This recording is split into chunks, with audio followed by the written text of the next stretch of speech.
Did your mom, I had in my notes, did your mom make you do the Scared Straight? Yeah. No, she didn't make me do this. It wasn't her idea necessarily. So the church that we went to, the same church that put us in the summer camp, also had this program where they were sending kids to prison to scare, the Scared Straight program. Is it known as the Scared Straight program, or is that like a particular TV show? I'm always confused. So the Scared Straight television show is what popularized the program. So they never called the program itself Scared Straight. It was just like, hey, we take kids to prison. Yeah. What, did it have a catch? Nice Do you know, name? I always know that it is the prison thing to scare kids not to go to prison. But every time I hear Scared Straight, I think of it as conversion therapy, like Scared Straight. Do you know what I mean? Like I always think of it that way. And then I'm like, no, it's the prison one. But anyways. That's how you know it was made by like a good marketing team. Because they would have been like, hey, I don't think this is on brand for exactly what we're trying to do here. But because I guess I never saw the TV show. It was such a common punchline. It was on, it's hilarious in theory. It was talk shows too. They would have like talk shows, Maury and stuff. Yeah. Like the kids would come out and they'd be like, I don't fucking care. They'd come out and they'd be really, and then they're like, well, guess what? You're gonna care. And then a drill sergeant would come out and like start yelling at them, and then they'd find out that they're all being taken to a camp. But like the camp, the actual program itself wasn't as salacious or as like kind of like, or was it like a real like, hey, this is just we're going to go here for the day trip to the prison? Well, what I learned is that there's levels to that program. So the ones that you see on TV, the Scared Straight television show, you see are the most extreme cases where they have kids who are like dabbling in gangs and kids who are already violent. They're hitting their parents. They're selling drugs. They're doing all that stuff. So they take those most extreme cases and take them to the most extreme prisons. So they have an experience that is more in line with what their actual trajectory is going to be if they keep going down that path. But for us, we were living in Columbia, Maryland, and they were just taking the black kids who were in this church program. And they were like, hey, we take them to prison because a lot of black people are going to prison.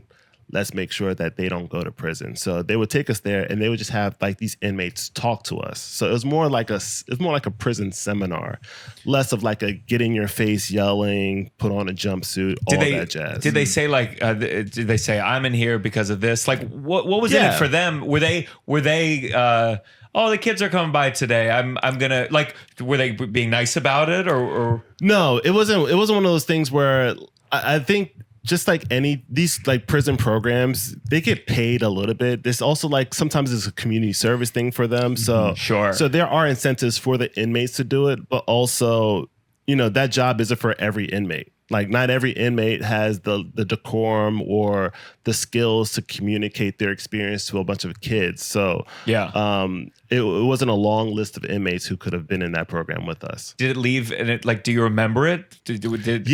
I remember the smell. I remember the smell. I remember the sounds. I remember the look on all of the kids' faces when we were going through the program. And I also remember feeling like it was such a waste. Like such a waste of my time, such a wasteful experience, just because like that's not where I was going anyway. Yeah. But also like I don't know how that benefited anybody, if I'm being honest. Sure. I don't know how it benefit. Like if you're a criminal, I don't think even kids who are committing crime at that age, I don't think they are even so dense to think that that's not where it ends up. They know. Part of committing, I feel like committing crime is just not thinking about the consequence of it. So it's like showing it. I don't know. When I did a show at not Rikers, but it was like somewhere in Chinatown where it's like that's where people are, if not Rikers, or they're held there until they go to Rikers. Like a halfway house. No, I mean it was a prison. What? The Tombs? I think that's what it's called. Is that what it's called? I'm not sure.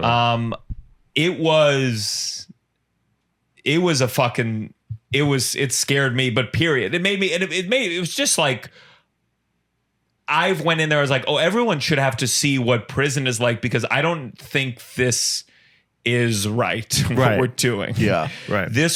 I went with, we had to go through like 3 different metal detectors and it's incredible. It just kept feeling like you were going deeper and deeper into a building. Yeah. And it was me. I'm gonna forget everyone else who I know. Jason Solomon was on it. Oh wow, yeah. And oh God, a name slipping me. Onika McLean was gonna host it. I mean, she was hosting it. This was at noon. Ooh. But Onika quit on the way in because Smart girl. It felt very scary. Yeah. It was not dirty. It was like a dungeon. Yeah. I mean, I don't think of it like a prison. It was like a dungeon, and it was dirty and grimy, and you go through all these metal detectors, and you feel just like, once I'm in here, there's so many levels for me. There's no like running out the door. Right. Yeah. And at least we didn't ask, certainly, but I think in my mind I thought it'd be like more of a, not a theater, but a room maybe, and there would be an audience.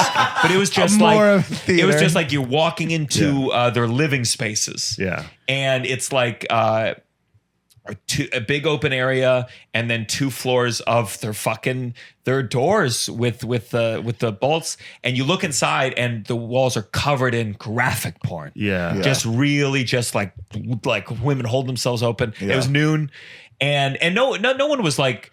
No one was, everyone was like nice enough, but you're just like, this is hell. I'm in hell. If I had limited porn in prison, I wouldn't put it on the walls, because then you're looking at it all day. It becomes less special.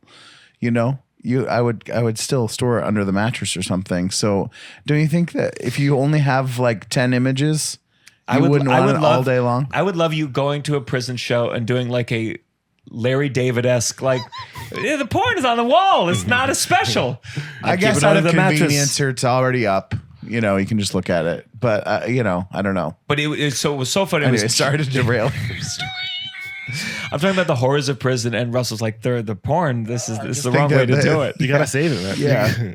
But it was so funny because Jason was about to do his dry bar comedy special. Oh, nice. And so he was like determined in the stupid way that a comic is, where he was like, I'm running my dry bar set. And it was about Spirit Airlines. Oh wow. And I was like, these guys haven't been on an airline in 20 years. Yeah. And it ended up being like a fun. I went up there and I went dirty. I saw that porn. I said, I don't care that it's noon. Mm-hmm.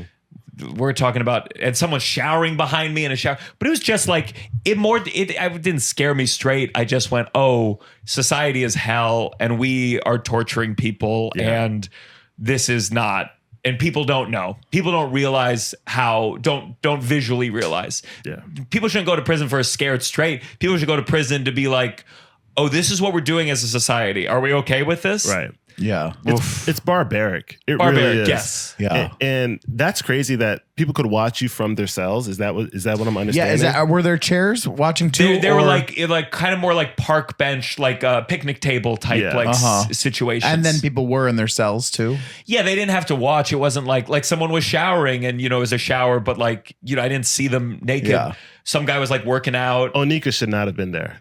Yeah. They would have been spanking it right in front of her. They would like from their cell or from the shower. Because she's a beautiful girl. So if she would have went into that prison, they were like, oh, we hit the lottery with this one. She would have got a standing O. Yeah. Oh, I don't know. Standing O might not have been the right.